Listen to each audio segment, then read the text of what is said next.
A partir de agora, você ouve Revista Espírita, O Tesouro Esquecido.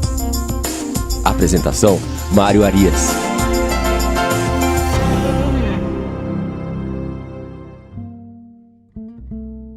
Olá, amigo ouvinte da Rádio Idefran, eu sou Mário Arias e este é o programa Revista Espírita, O Tesouro Esquecido. Estamos hoje no nosso programa de número 31.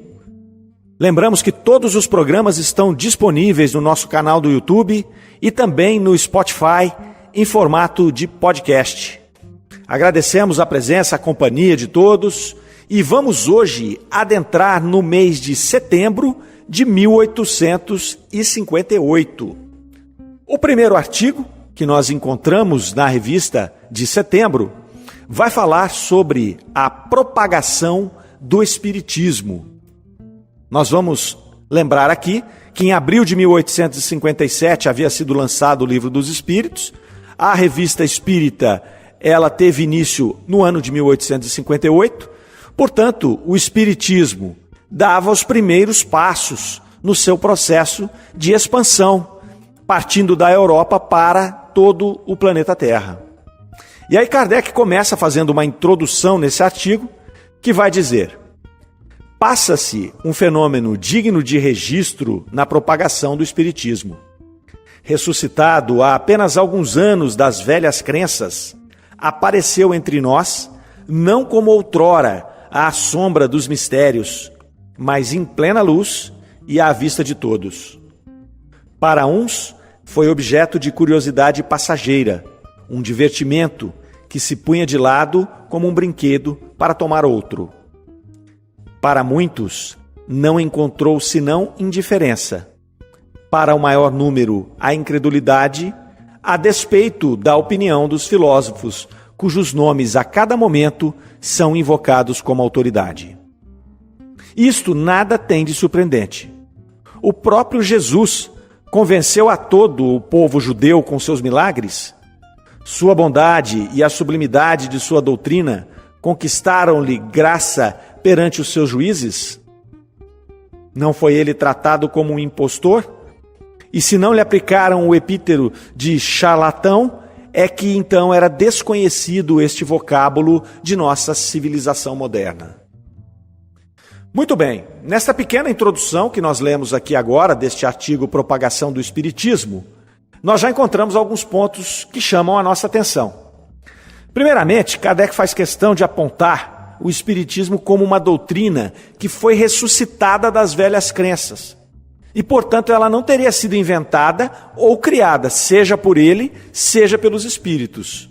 Isso é extremamente importante. Kardec vem pontuar isso ao longo de toda a codificação.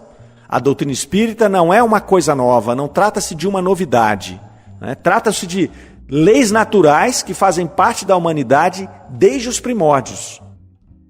Outro ponto importante que ele vai destacar aqui é a forma com que cada indivíduo interpreta o Espiritismo. E aí é óbvio que ele está falando a partir de 1858.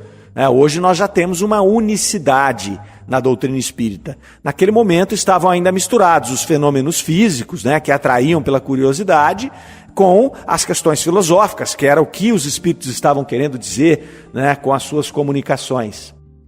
Então ele vai dizer aqui que cada um tinha uma interpretação e que ali nós teríamos os curiosos fúteis, os indiferentes, os incrédulos e, por fim, aqueles que encontravam na doutrina um objeto de estudo capaz de explicar as questões importantes, tanto filosóficas como materiais, que até então tinham sido consideradas sobrenaturais.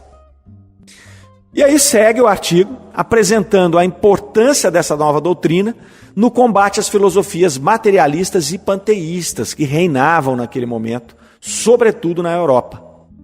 E ele vem dizer que esse combate ele não seria através de um embate direto, mas seria feito através do esclarecimento, principalmente sobre a existência da alma, a sua individualidade e imortalidade. Sob esses conceitos, a vida na Terra se tornaria, então, uma coisa transitória. E a sua condição de ferramenta evolutiva para poder ressaltar essa sua condição, Kardec vai citar uma frase que o senhor Jobard usava muito. Nós já falamos do senhor Jobard, ele era um amigo e um correspondente da Revista Espírita. Alguns programas atrás nós lemos uma correspondência do senhor Jobard. E ele era uma pessoa espirituosa, muito divertida, e ele dizia que a Terra não é mais que uma hospedaria ordinária, onde não vale a pena desfazer as malas. E aí o artigo continua, demonstrando que devido a esses conceitos lógicos e elucidativos, a doutrina espírita estava encontrando muitos adeptos, não só na França, mas em todos os pontos do globo. E ele vai usar como exemplo a própria Revista Espírita, que havia sido lançada há poucos meses, mas que já contava com assinantes em diversos países. Então a sua propagação era muito rápida. E havia aí outros pontos interessantes que ele avaliaria nessa trajetória do Espiritismo. Vamos aqui a mais um trecho do artigo. A maneira por que até agora se tem propagado o Espiritismo não merece atenção menos acurada. Se a imprensa tivesse feito reboar as suas vozes em favor dele, se eu tivesse pregado, se, numa palavra, o mundo lhe tivesse dado ouvidos, poder-se-ia dizer que se havia propagado como todas as coisas que têm curso graças a uma reputação factícia e que se deseja experimentar, mesmo que seja por curiosidade. Mas nada disso aconteceu. Em geral, a imprensa não lhe deu qualquer apoio voluntário. Ela o desprezou, ou se a raros intervalos dele falou, foi para ridicularizá-lo e mandar seus adeptos para os manicômios, coisa pouco animadora para os que tivessem a veleidade de iniciar-se. Quando nós analisamos esse trecho, nós observamos que a oposição da imprensa ao Espiritismo, na verdade, surtiu um efeito contrário ao que queriam os opositores. Ao invés dela denegrir e ridicularizar a doutrina e os seus seguidores, ela foi despertar cada vez mais o interesse das pessoas em conhecer aquela novidade, né, que de nova não tinha nada, como nós já dissemos aqui no início do programa. Esse relacionamento dos espíritos com o mundo corporal está conosco desde a mais remota antiguidade. Mas essas pessoas que tinham a sua curiosidade despertada por essa imprensa, ao conhecerem esses preceitos ali colocados, encontravam as luzes da verdade universal e tornavam-se adeptos da doutrina. Então, toda a oposição acabou sendo uma forma de auxílio nesse agrupamento dos novos adeptos. E aí o artigo continua ressaltando a velocidade dessa expansão da doutrina, nos seus 5 ou 6 primeiros anos, principalmente sem contar com o auxílio da publicidade. É claro que Kardec, quando ele fala aqui em 5 ou 6 anos, ele está partindo dos eventos das mesas girantes, que foi ali realmente que começou o processo da grande invasão, que a gente chama a grande invasão dos espíritos sobre o planeta Terra, que teria começado ali com as irmãs Fox nos Estados Unidos, em Hydesville, e depois se espalhado pelo mundo todo. Fazia naquele momento ali 5, 6 anos. E fazia 1 ano e pouco da chegada do Livro dos Espíritos. Então houve uma grande expansão, né, pelo mundo todo. Mas não ocorria isso somente na Europa. A Europa havia ali uma briga encarniçada, onde a imprensa, em sua grande maioria, ela era opositora da doutrina espírita. Porém, na América, sobretudo nos Estados Unidos, a situação era um pouco diferente. Kardec vai mencionar que ali, como em todo lugar do mundo, existem 2 imprensas, 2 formas de imprensa: a imprensa geral e a imprensa especializada.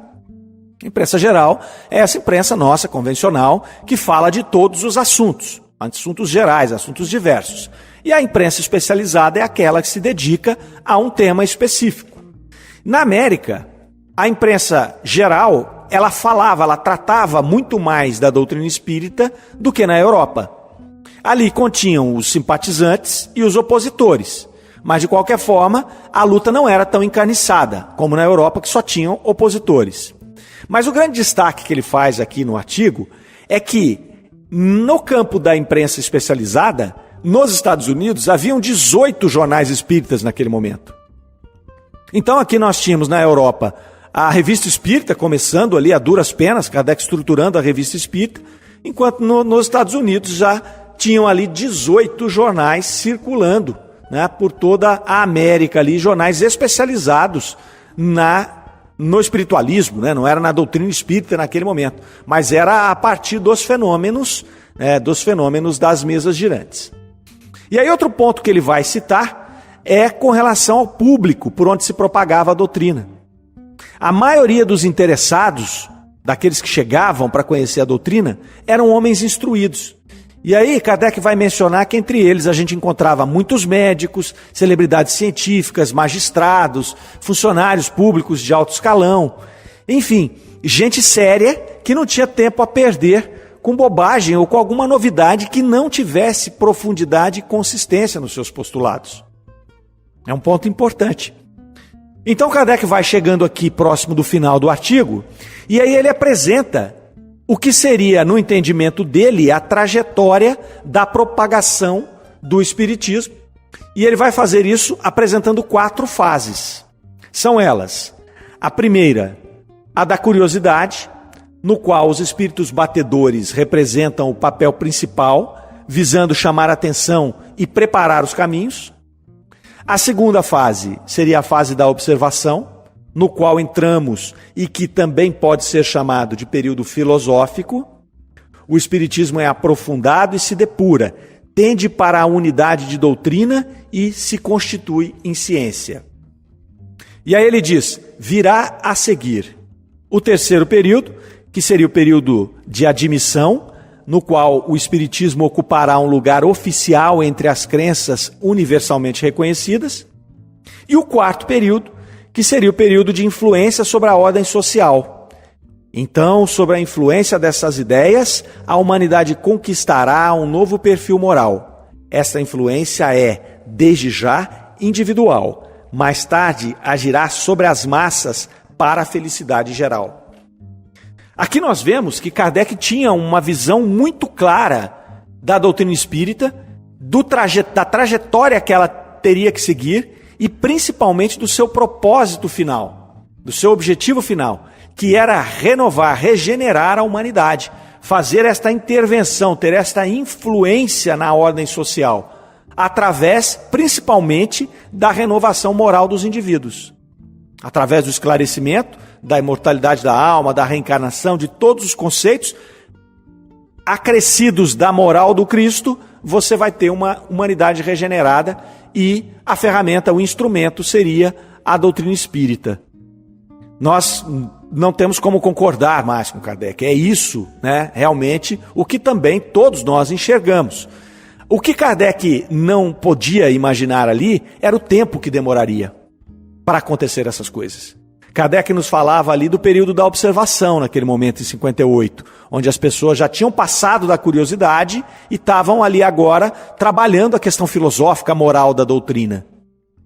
Mas ele imaginava que no século XX já ocorreriam a terceira e a quarta etapa, que seria o da admissão da doutrina como uma verdade universal e a sua modificação social. E isso não ocorre no século XX. Hoje, falando aqui do século XXI, nós podemos olhar e ver que a humanidade perdeu essa oportunidade.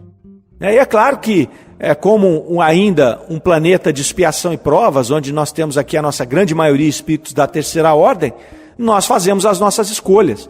E depois que foi trazida a doutrina espírita, as nossas escolhas foram 3 grandes guerras, né, que mancharam de sangue o mundo inteiro. A Guerra Franco-Prussiana, depois seguida da Primeira Grande Guerra e da Segunda Guerra Mundial, que atrasaram em um século esta questão da nossa evolução moral.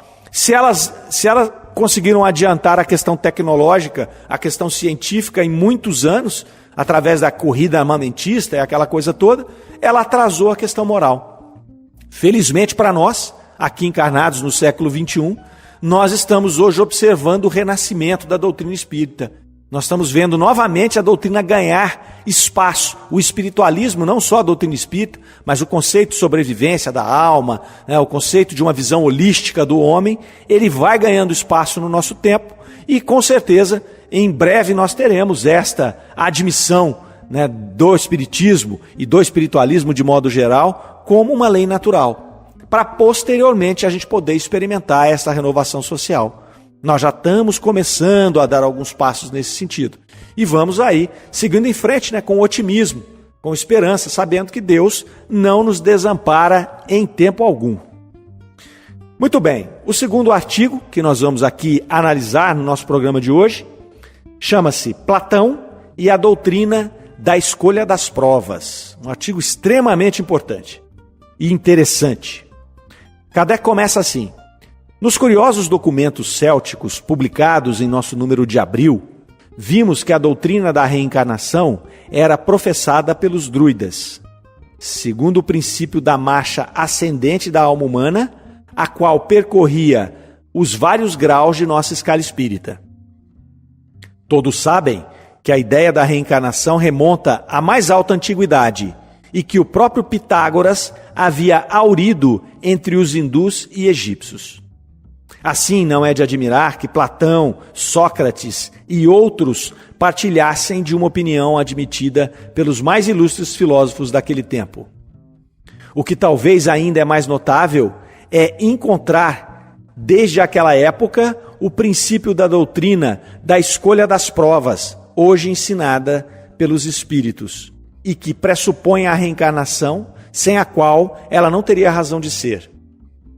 Não discutiremos hoje essa teoria que está tão longe do nosso pensamento quando os espíritos nos la revelaram, que nos surpreendeu de modo estranho, porque confessamos com toda a humildade o que Platão havia escrito acerca desse assunto especial nos era tão completamente desconhecido. Outra prova entre milhares de que as comunicações que nos foram feitas, em absoluto, não refletiam nossa opinião pessoal. Então Kardec vai dizer aqui que encontrou essa similaridade de ensinamentos contidos no texto de Platão e não conhecia esse texto de Platão quando recebeu dos espíritos estas mesmas informações, obviamente, mais detalhadas. E aí o artigo passa, então, a apresentar a história, o mito de Er, que foi extraída da obra A República, de Platão, escrita no século IV a.C. E aí ele vai lá, essa história que foi imaginada, uma história imaginária, criada por Platão, ela vai trazer um diálogo entre Sócrates e Glauco, onde Sócrates apresenta as revelações de Er, o armênio, um personagem fictício.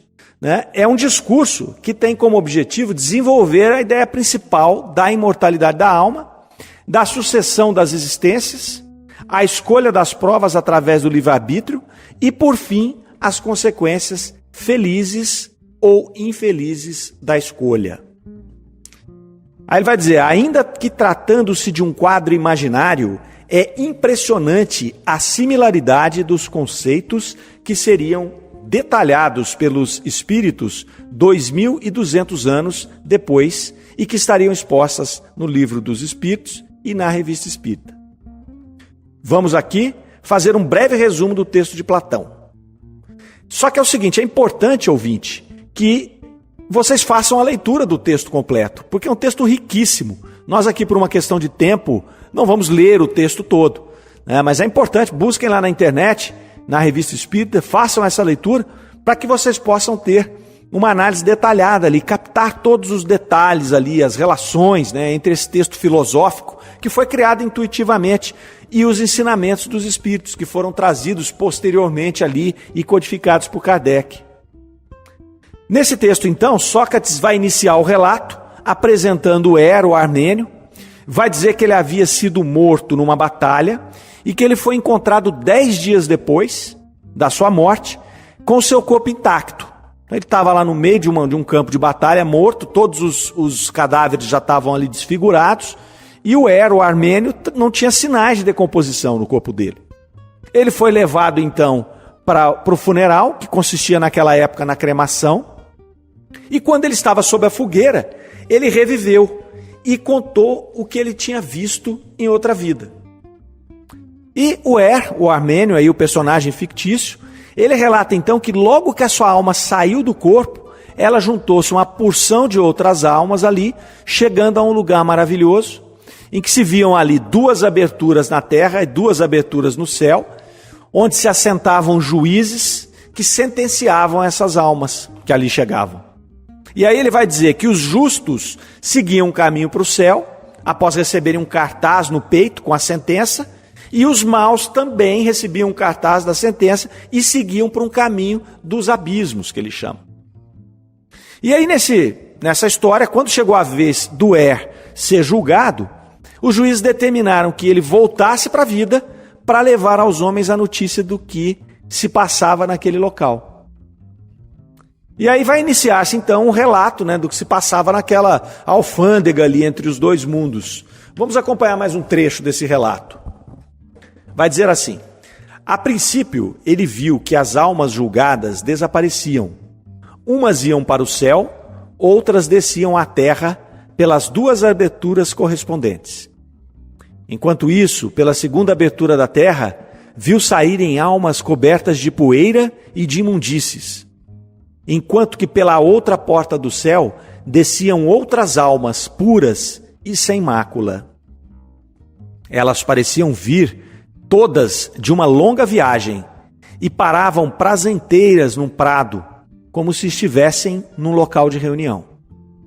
As conhecidas saudavam-se umas às outras e pediam informações do que se passara nos lugares de onde vinham, do céu e da terra. Aqui, entre gemidos e lágrimas, relembravam tudo quanto haviam sofrido ou visto sofrer quando estagiaram na terra. Ali narravam as alegrias do céu e a felicidade de contemplar as maravilhas divinas.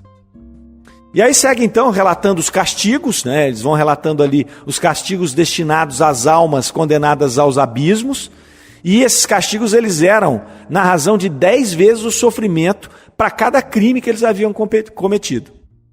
E aí mais à frente o texto vai dizer: após 7 dias de repouso naquele prado, as almas tiveram que partir. No 8º, e puseram-se a caminho.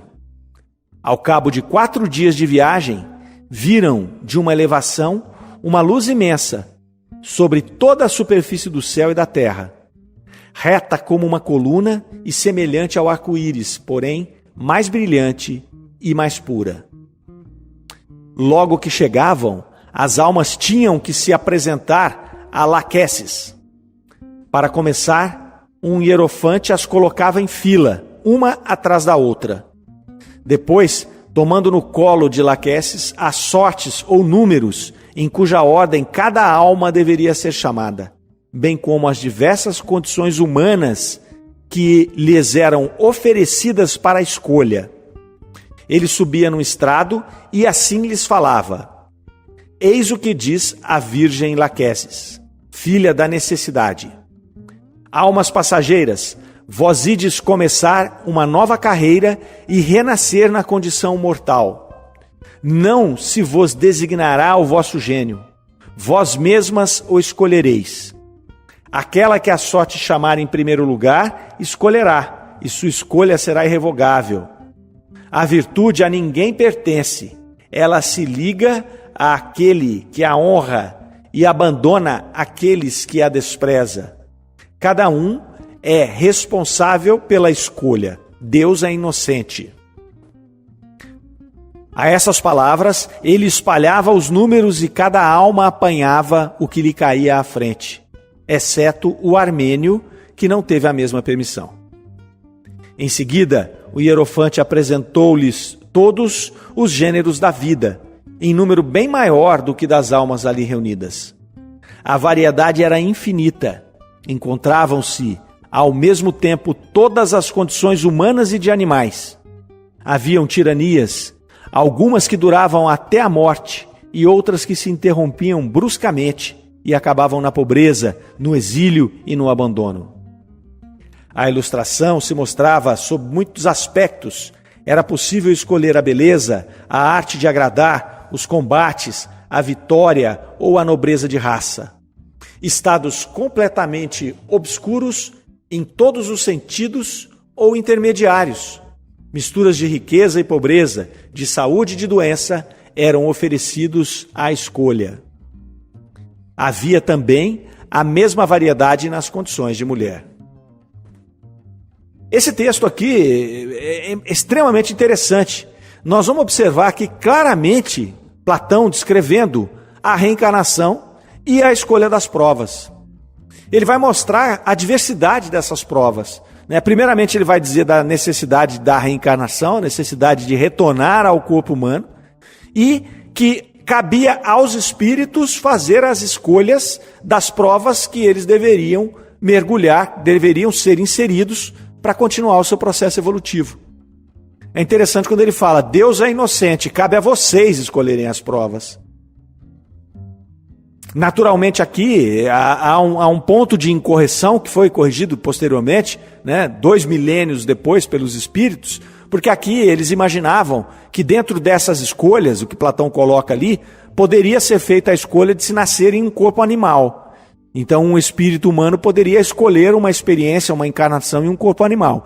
Depois os espíritos vieram esclarecer que isso não seria possível, porque não há retrogradação da alma. Então, um espírito, ele só vai reencarnar na condição humana. Um princípio espiritual que ainda está na sua fase animal, ele vai somente reencarnar na condição de animal. E aí, após esse detalhamento que ele vai fazer ali dessa escolha das provas, ele vai trazer mais algumas informações bem interessantes. Vai dizer, acrescentou o Armênio que era um espetáculo interessante de ver, de que maneira as almas faziam a escolha. Nada mais estranho e ao mesmo tempo mais digno de compaixão e de irrisão. Em geral, a escolha era feita segundo os hábitos da vida anterior. E aí ele vai descrever então algumas escolhas, que envolvem ali reencarnação em animais e tudo, até chegar em Ulisses, que Ulisses faz uma escolha interessante. Ele vai fazer assim, a alma de Ulisses, que o sorteio havia colocado por último, também veio escolher.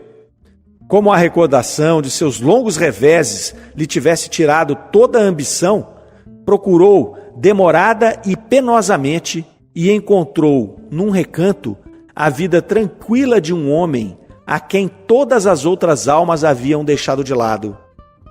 Dando-se conta de sua opção, aquela alma disse que não teria feito outra escolha, mesmo se tivesse sido a primeira a ser chamada. Pouco mais à frente, ele vai dizer, depois que todas as almas haviam feito a escolha de sua condição, aproximaram-se de Laquesis, segundo a ordem de escolha. A parca deu a cada uma o gênio de sua preferência, a fim de lhe servir de guardião durante a vida e de ajudá-la a cumprir o seu destino.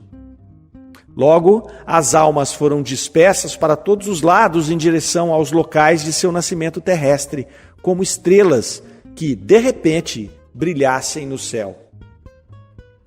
Aqui nós temos 2 pontos muito interessantes que são colocados nesse finalzinho dessa história. A primeira, ele vai dizer ali da reencarnação dos animais. Então, naquela visão que ele teve, naquela intuição, onde ele vai ali descrever esse diálogo de o Armênio, ele vai falar que os animais também faziam todo aquele processo de reencarnação, de desencarnação e reencarnação. O único ponto ali que seria corrigido é que ele intercala, os animais, o princípio espiritual dos animais poderiam reencarnar como seres humanos e os seres humanos poderiam reencarnar como animais. Então ele acaba fazendo essa pequena confusão que viria a ser esclarecida posteriormente. Mas é bastante lógico, é uma coisa bem interessante isso daqui. E aí o segundo ponto que chama muita atenção é quando ele diz, a parca deu a cada uma das almas o gênio de sua preferência, a fim de lhe servir de guardião durante a vida e de ajudá-la a cumprir o seu destino. Então, nesse texto de Platão, que nada tem a ver com os espíritos, a gente sabe que é um texto filosófico, um texto intuitivo, que provavelmente ele estava ali num processo de intercâmbio mediúnico com o plano espiritual, porque a descrição é fantástica. Ele vai descrever ali a reencarnação, a escolha das provas, ele vai falar dos animais que também têm esse princípio inteligente e que faz esta reencarnação também no processo evolutivo. E aqui nesse trecho que nós destacamos, ele vai nos mostrar que a cada alma dessa é destinada um gênio de sua preferência a fim de lhe servir como guardião Então ele vai falar aqui do nosso espírito protetor, do nosso anjo guardião, que é aquele espírito que é ligado a nós para acompanhar-nos nesta jornada terrena, sempre visando a nossa evolução, sempre visando nos auxiliar nesse nosso processo de encaminhamento até chegarmos a espíritos puros. Então são reflexões muito importantes nesse texto filosófico, extraído de A República, de Platão, 2000 anos antes da chegada da doutrina espírita, e que traz uma extrema similaridade. É interessante que os amigos possam refletir sobre esse texto, que possam fazer a leitura completa dele, buscando outras conexões que o tempo aqui não nos permite fazer, né? E que nós possamos compreender que essa verdade, como nos disse Kardec lá no primeiro artigo que nós analisamos, é uma verdade natural que nos acompanha ao longo de toda a nossa existência aqui no planeta Terra. Primeiramente, de maneira instintiva, daquela maneira intuitiva, até chegar no século XIX, no momento em que se fez às claras, trazendo para nós a doutrina espírita, e que nós hoje estamos aqui imbuídos de buscar um maior entendimento dessas verdades e assim facilitar o nosso processo, o nosso caminhar para a luz dos espíritos puros. Muito bem, meus caros amigos, mais uma vez a gente vai chegando aqui ao final de mais um programa. Nós agradecemos profundamente a companhia de todos, esperamos que vocês possam continuar nos acompanhando, que possam compartilhar esse programa com os demais amigos que têm interesse pelo estudo da doutrina espírita, que possam ir lá no nosso canal do YouTube e dar o seu joinha, fazer algum comentário, para que a gente possa aí compreender se o nosso trabalho está no caminho certo, se a gente precisa alterar alguma coisa. Aceitamos sugestões, fiquem à vontade para ir lá e tecer o comentário que você gostaria de fazer. Ok? Então, nosso muito obrigado a todos, fiquem com Deus e até a próxima semana. Grande abraço. Você ouviu Revista Espírita, O Tesouro Esquecido.